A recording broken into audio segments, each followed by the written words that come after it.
Space was quiet. Too quiet. For thousands of years, nothing unusual had happened in the Orion Rift, a dark corner of the galaxy filled with dead stars and drifting rocks. Most travelers avoided it. The rift had no trade routes, no colonies, nothing of value. But in the middle of this emptiness floated a small alien listening post, a lonely metal station with blinking lights and tired workers.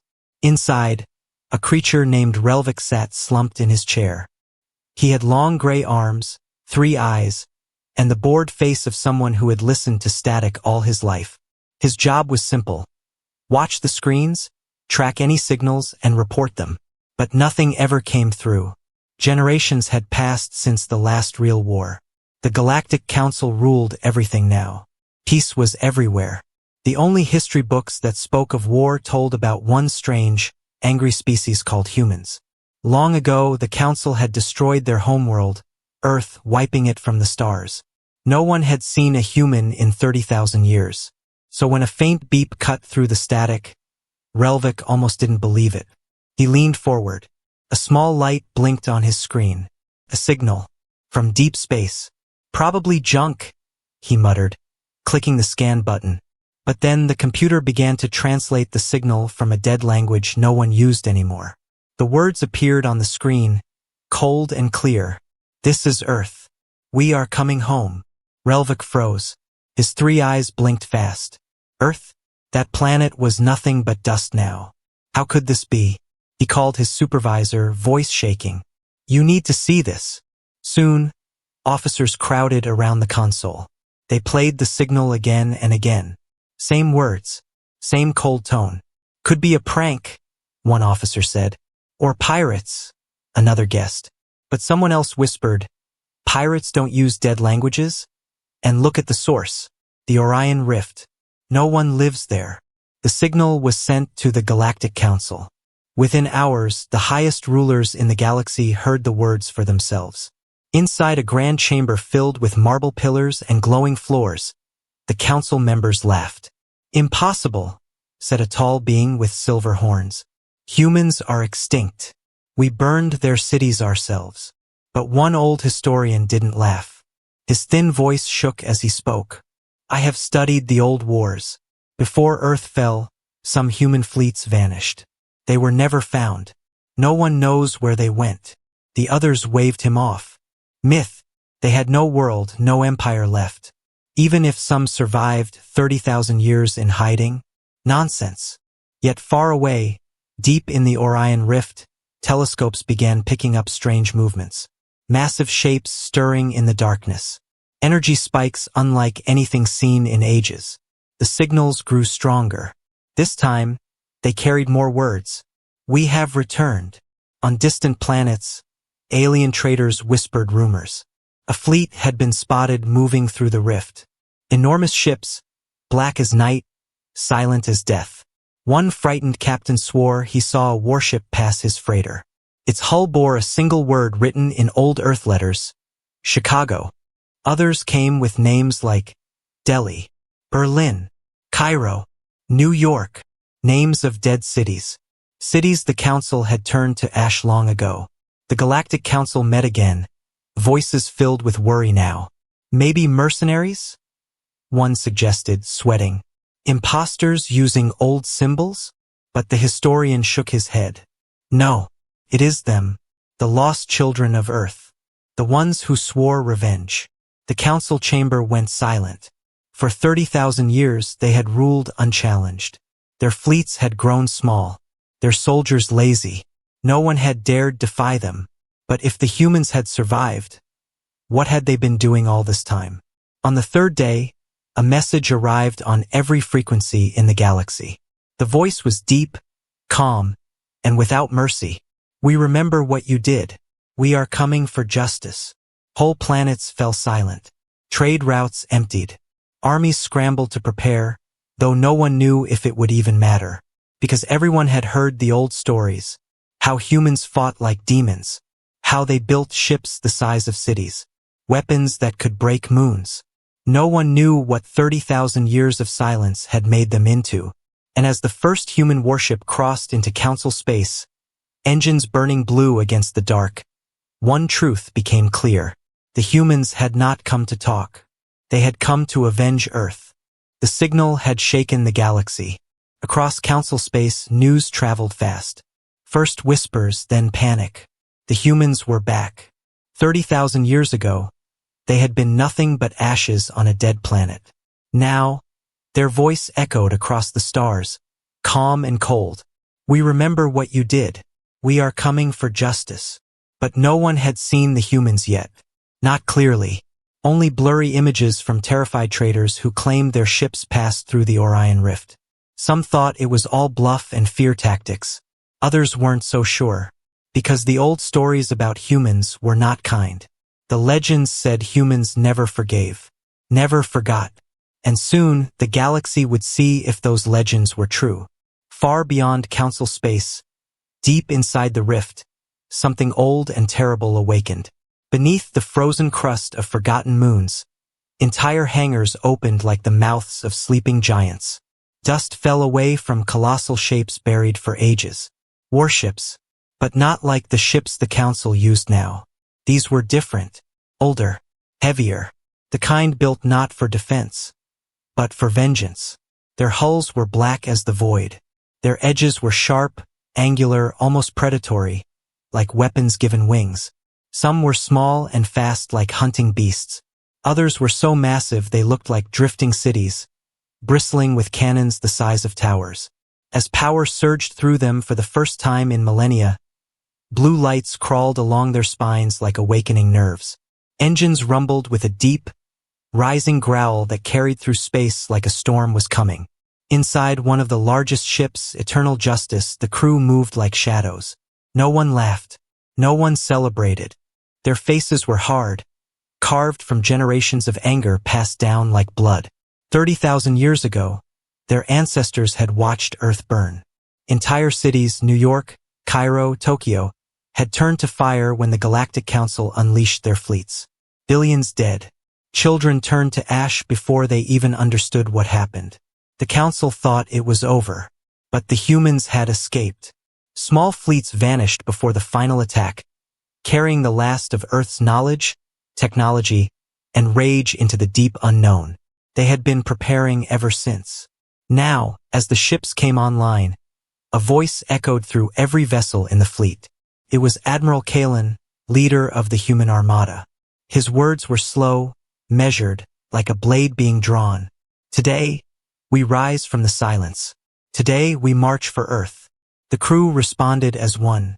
For Earth. The fleet moved. Like a dark tide, thousands of ships emerged from the Orion Rift. Scouts first, then destroyers, then massive dreadnoughts whose shadows swallowed entire stars. Civilian freighters that accidentally crossed their path turned back in terror. One captain, shaking, described the sight later. I thought it was a planet at first. Then it moved. It had cannons the size of mountains. The ship's name glowed faintly on its black hull. Jerusalem's Wrath. Other names followed. Tokyo's Ghost, Lahore's Revenge, Moscow's Fire. Names of cities the galaxy had tried to erase. Names that now carried the fury of 30,000 years. The first system they passed through was uninhabited. A mining station sent a greeting signal, unsure what to do. The humans did not reply. The miners reported only this: thousands of warships moving in perfect silence. No demands, no threats, no mercy shown or asked for. Just a fleet cutting through space like a blade through water. Back in the council capital, panic grew. We should talk to them, one alien ambassador said nervously. Perhaps we can negotiate peace before it is too late. Peace? Another snapped. We burned their world. Do you think they came back after 30 millennia for peace? The historian from before spoke again, his face pale. The old records said humans had a phrase. Vengeance is a dish best served cold. It has been 30,000 years. I think the dish is frozen solid.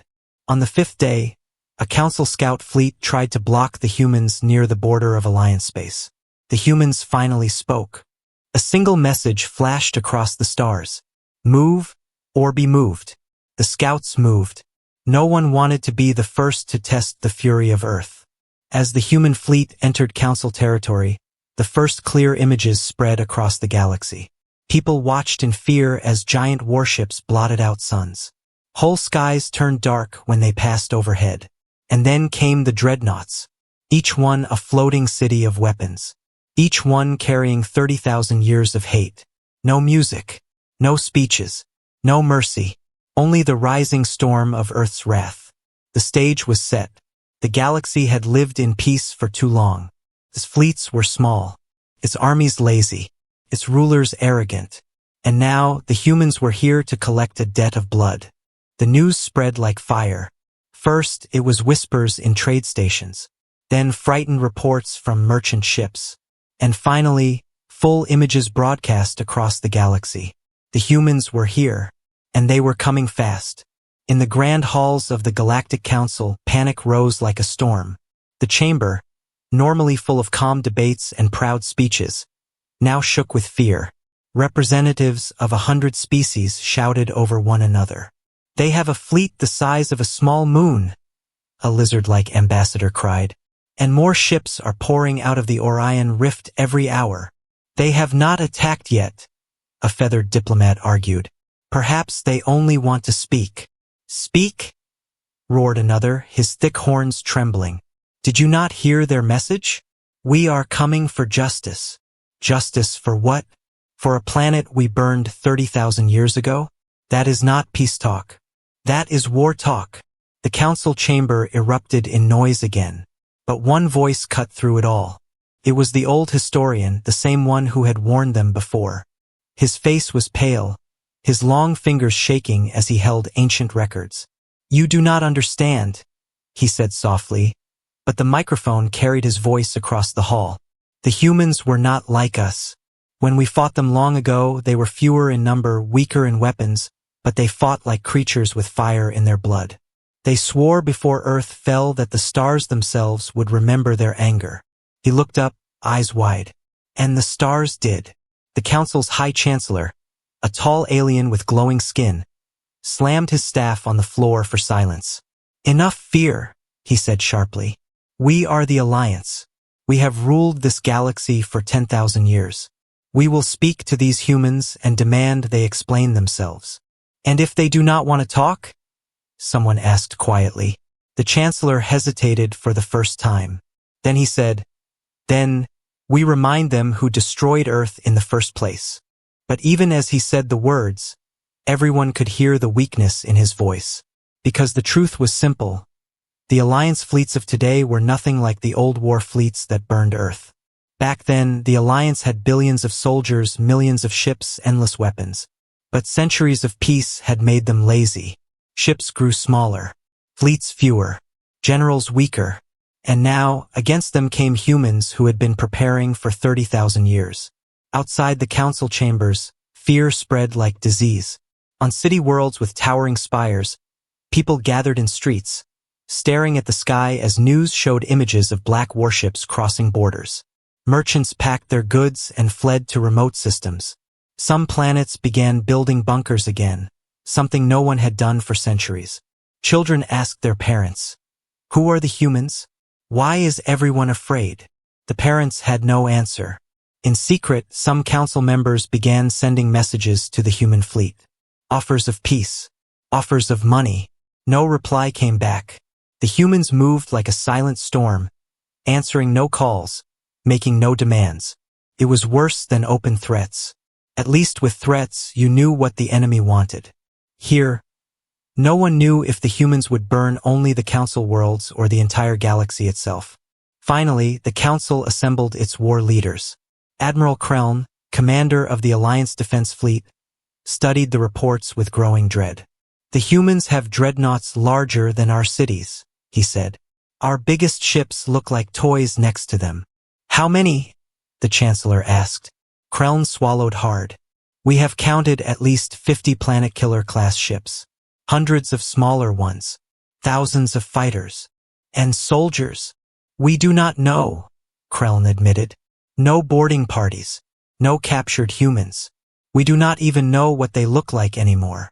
The chancellor's voice dropped. "Then how do we stop them?" No one answered.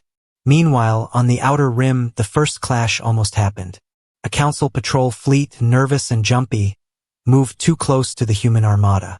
For a moment, the galaxy held its breath. But the humans said only one thing over open channels. "Do not test us."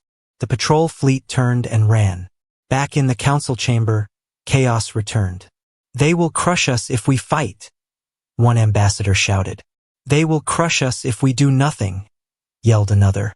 The historian spoke again, voice trembling. "The humans carry names of dead cities on their ships. Berlin's spear, Tokyo's ghost, Cairo's fire. Do you not see? They are not here for money, not for power. They are here for vengeance older than our empires." The chancellor slammed his staff again, but this time his hands were shaking. "Then we will prepare our fleets," he said. "Call every ship, every soldier. If they want war, we will give them war." But deep down, in the silence between words, everyone felt the same cold truth. The war had already begun. The day finally came. For weeks, the galaxy had watched in fear as the human fleet moved closer. They passed through one system after another, answering no calls, ignoring every message of peace, every offer of surrender. Until now, no shots had been fired. But everyone knew it was only a matter of time. The first confrontation happened near the Velner system, home to a council fortress world. Massive defense stations floated above the planet, bristling with cannons. A whole fleet of warships waited there, engines humming, weapons locked. The alien commanders were nervous. "They cannot be stronger than us," one captain muttered, trying to convince himself. "They have been gone 30,000 years. Their technology must be old." But no one truly believed that. The human fleet arrived in silence. Thousands of black warships emerged from hyperspace, covering the stars like a storm cloud. The largest ships blotted out entire suns as they came to a halt, staring down the council defenses without a word. For several minutes, nothing happened. Then the council commander opened a channel. His voice shook despite his efforts to sound strong. "Unknown fleet, this is Alliance space. State your intentions. Identify yourselves." For a long moment, there was no reply. Only the cold stare of the human ships across the void. Finally, a voice answered. Calm, deep, without emotion. "We are the children of Earth. The debt is due." The alien commander swallowed hard. "If you enter our space, we will fire." The voice came back instantly. "Fire then, and see what follows." The council commander hesitated. His crew looked at him with fear in their eyes. But before he could decide, the human fleet moved first. With perfect precision, the dreadnought Eternal Justice launched a single glowing spear of energy across space. It crossed the void in seconds and struck the largest council battleship. The alien ship didn't explode right away. It simply vanished, torn apart so completely it was as if the universe had erased it. The council fleet froze in shock. Then panic erupted. "Fire all weapons!" the alien commander screamed. Thousands of cannons lit up the darkness, pouring energy beams and missiles toward the human fleet. The void itself burned with light, but the humans moved like ghosts. Their ships cut through enemy fire with impossible speed. Shields flared blue, absorbing blasts that would have torn through normal warships. Then the human fleet answered. Dozens of dreadnoughts opened fire at once. Blue lances of energy ripped across space, each shot finding its mark with deadly accuracy. Council cruisers exploded one after another. Defense stations cracked apart like eggs under a hammer. The sky above Velner turned into fire. On the planet below, civilians looked up and saw the battle in the heavens. People screamed as burning wreckage fell through the clouds. The Council fleet fought desperately, but it was no battle. It was a slaughter. Human fighters swarmed like angry insects, tearing through the smaller alien ships. Heavy cruisers unleashed weapons no one in the galaxy had ever seen. Beams that sliced through shields like paper, missiles that split into 1,000 smaller warheads mid-flight. Within minutes, half the Council fleet was gone. In the Council capital, leaders watched the live feed in silence. This cannot be real, one ambassador whispered. But it was real. The humans had returned with weapons far beyond anything the Council had. 30,000 years of preparation had turned them into something unstoppable. Back at Velnir, the council commander finally gave the order no one wanted to hear. All ships retreat. Survivors fled in panic, broken and burning. The mighty fortress world of Velnir was left defenseless as the human fleet surrounded it. But the humans did not fire on the planet below. Not yet. Instead, they sent one message across every frequency in the galaxy. A voice cold as death. This is only the beginning. We will take from you what you took from us. One by one, your worlds will fall. Across the galaxy, fear turned into full-blown terror. Whole planets began evacuating. Fleets were recalled from distant borders. Every system waited for the humans to appear in their skies next. In the council chamber, the High Chancellor's face turned pale. They are not conquering, he whispered. They are avenging. That is worse. The old historian closed his eyes. Their first blood has been spilled, he said. Now the real war begins.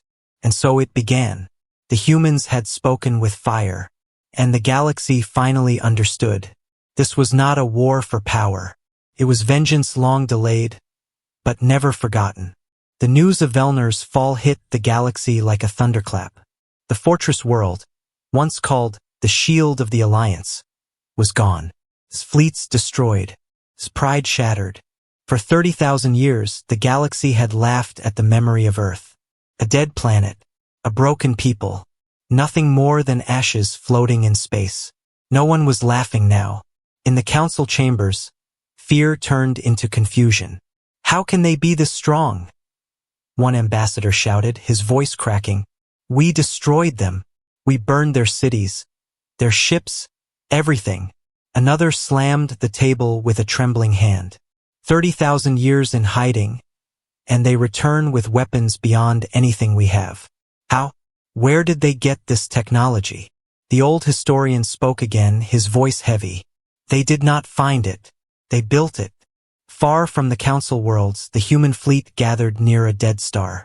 For the first time, cameras from terrified scouts got close enough to capture images. And what they saw froze the galaxy's blood. The smaller ships were terrifying enough. Sleek black destroyers armed with weapons no one could name. But it was the dreadnoughts that made even the bravest soldiers whisper prayers. Some were so massive they looked like drifting cities. Others were long and sharp, like spears made to pierce planets. And at the heart of the fleet was something worse. Ships the size of moons, silent and waiting. No one knew their names. No one knew what they carried. On one of these colossal ships, the Eternal Justice Admiral Kalen stood on the command deck, watching the stars ahead. Status? He asked calmly. All systems ready, replied his officer. Planet killer weapons armed. The next target awaits. Kalen's eyes were cold. He had been born for this war, raised on stories of Earth's fall, trained in secret academies built inside hollowed-out asteroids. For 30,000 years, humans had lived like ghosts, hiding in the dark, building weapons from forgotten science, preparing for the day they would return. They had learned to bend energy in ways the rest of the galaxy had abandoned as impossible. They had built engines that fed on the hearts of dying stars. They had created shields that laughed at enemy fire. And they had not wasted a single moment in peace. The council finally began to understand what they were facing when human transmissions were decoded by spies. One report showed plans for something called the Leviathans. The council generals stared at the images in silence. Leviathans were not ships in the usual sense. They were floating fortresses, each one carrying enough firepower to erase entire planetary systems. Weapons that could split moons like glass. Cannons that could punch holes through suns. And according to the reports, the humans had 12 of them. Rumors spread across the galaxy. Some said the Leviathans were not even fully alive in the normal sense, that their cores held the consciousness of ancient human warlords, minds fused with metal, guiding their ships like living gods of war. Others whispered that the humans had found things out there, in the dark between galaxies. Old things, dangerous things, and that some of their technology was not entirely human anymore. The council dismissed these as wild tales.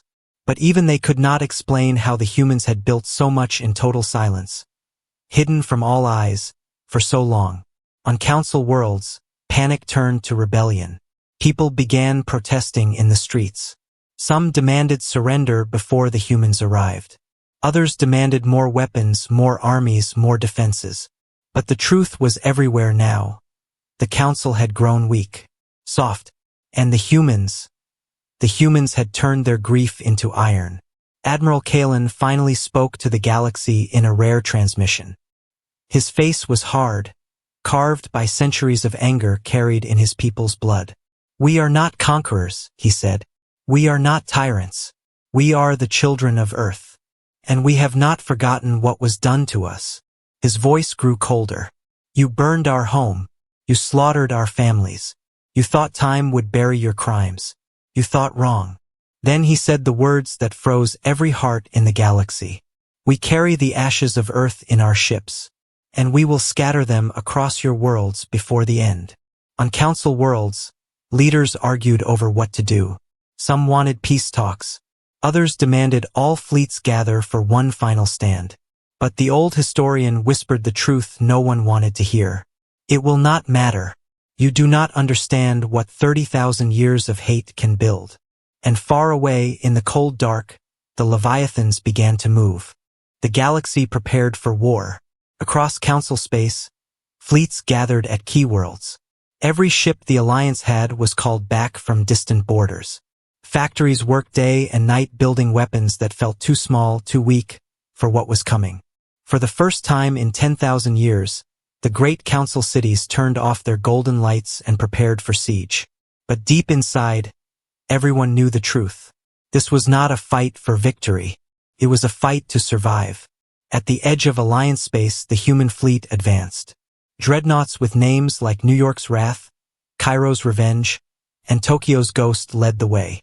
Behind them moved the giants, the Leviathans. Each Leviathan was the size of a small moon. They carried weapons no one had seen before, weapons the council scientists could not even understand. One Leviathan, Eternal Justice, had a cannon built into its spine. It was said this cannon could punch through a planet's core and crack it apart like glass. The galaxy had laughed at Earth's ruins for 30,000 years. Now Earth's children had returned, carrying the ashes of their dead inside war machines that blotted out suns. The Alliance made its stand at Vorga Prime, the capital of the Empire itself. Every fleet gathered there, hundreds of warships, thousands of smaller escorts, defense stations covering the skies. If the humans wanted vengeance, they would have to pass through the greatest armada in galactic history. Or so the Council thought. The battle began when the human fleet entered the system. First came the black destroyers, fast and silent, cutting through the edges of the Alliance defenses like knives. The Council warships fired back, lighting up space with beams and missiles. The sky above Vorga Prime turned into fire. But then the Leviathans arrived, and the fire turned to silence. The first Leviathan opened its massive cannon. A beam of blue-white energy cut across space and hit a Council battleship. The ship did not explode, simply ceased to exist. One shot, one kill. Panic spread across the Alliance fleet. The humans moved like hunters among prey. Their dreadnoughts fired beams that sliced through shields and armor. Their fighters swarmed enemy cruisers, tearing them apart piece by piece. And for every human ship destroyed, 10 more took its place. On the ground below, the people of Vorga Prime watched in horror as pieces of burning Council warships fell from the sky. Parents held their children close as sirens wailed. Temples filled with praying voices. No one had ever imagined the Alliance could lose a war. Now they were watching the end of their empire in real time. Inside the Council palace, leaders shouted over each other. "Send everything, every weapon, every soldier. We are sending them," a general cried. "It makes no difference. Their shields do not break. Their ships do not fall." The High Chancellor stared at the battle screens with empty eyes. "This is vengeance," he whispered. "Not war. Vengeance does not stop." Back in orbit, Admiral Kalen watched from the Eternal Justice as the Alliance fleets broke apart. For 30,000 years, his people had hidden in the dark, building ships, training soldiers, waiting for this day. Now the galaxy was paying the price. Target their command stations, Kalen ordered calmly. One by one, the great defense stations around Vorga Prime exploded in fireballs that lit the night sky. The Alliance armada began to retreat, but the humans did not stop.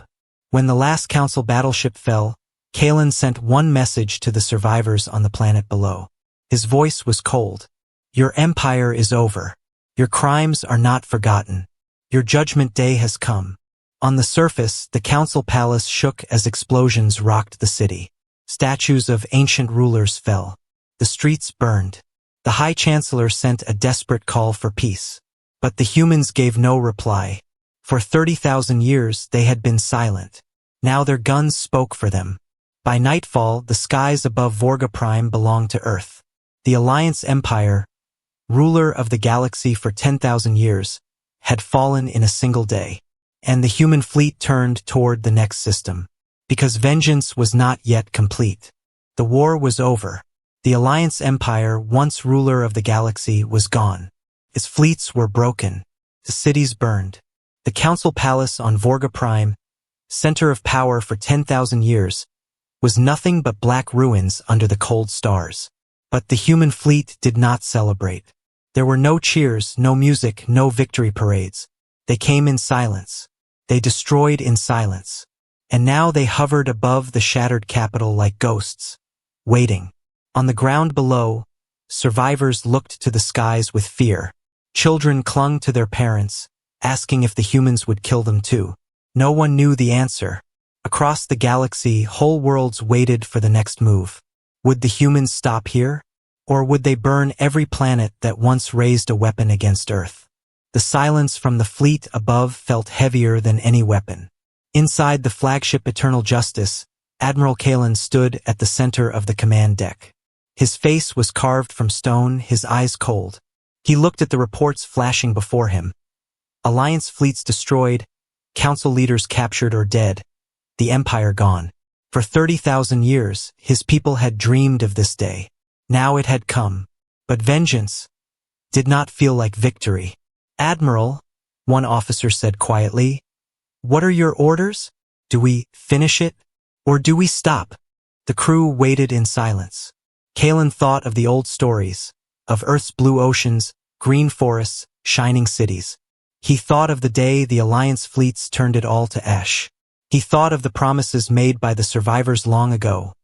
One day, the stars will remember Earth. Now the stars did. Kalen turned slowly toward the communications officer. Prepare a message, he said, to every planet, every station, every system in the galaxy. Moments later, screens across thousands of worlds lit up. The people of the galaxy saw the face of a human for the first time in 30,000 years. Admiral Kalen spoke with a voice that carried through every corner of space. We are the children of Earth, he said slowly. You burned our home. You killed our families. You thought time would erase your crime. But we did not forget. For 30,000 years, we built our strength in the dark. We taught our children what you did. We swore the galaxy would one day remember the name of Earth. His eyes were hard as iron. Now you remember. The people watching held their breath. Some expected him to order the death of every Alliance world. Others prayed he would stop the killing here. Kalen's voice grew colder. Your empire is gone. Your fleets are dust. Your rule has ended. We will not stay to govern you. We did not come for power. We came for justice. He leaned closer, his eyes burning. Remember this day. Remember Earth. If ever again you raise your hand to destroy another world, we will return. Then he spoke the final words that would be carved into the memory of the galaxy forever. Never forget Earth. The transmission ended. On Vorga Prime, survivors wept. Some in fear, some in relief. Across the galaxy, rulers who once laughed at the memory of Earth now sat in silence, knowing their age of power was over. The human fleet did not conquer. They did not build an empire. One by one, their ships turned away from the ruined capital and began to vanish into the dark. No one knew where they went. Some said they returned to the hidden worlds where they had lived in secret for centuries. Others whispered they left the galaxy altogether, vanishing into the same darkness that had birthed them back into history. But before they disappeared, they left behind monuments on the burned council worlds. Tall black towers with only 2 words carved into them. For Earth. Years later, children across the galaxy would point to those towers and ask what they meant. And their parents would tell them the story of a small blue planet, long ago turned to ash, whose people returned from silence to bring down an empire. The story would pass from world to world, growing into legend. On the last day before the human fleet vanished completely, Admiral Kalen stood alone on the bridge of eternal justice. He looked at the stars and whispered the words no one else could hear. Mother Earth, we kept our promise. Then the great ship turned its engines toward the dark and was gone. The galaxy was free again. But it would never be the same, because now it lived with a single memory, burned into the heart of every world, every ruler, every child. The day the humans returned. The day vengeance came from the stars. The day no one would ever forget Earth again.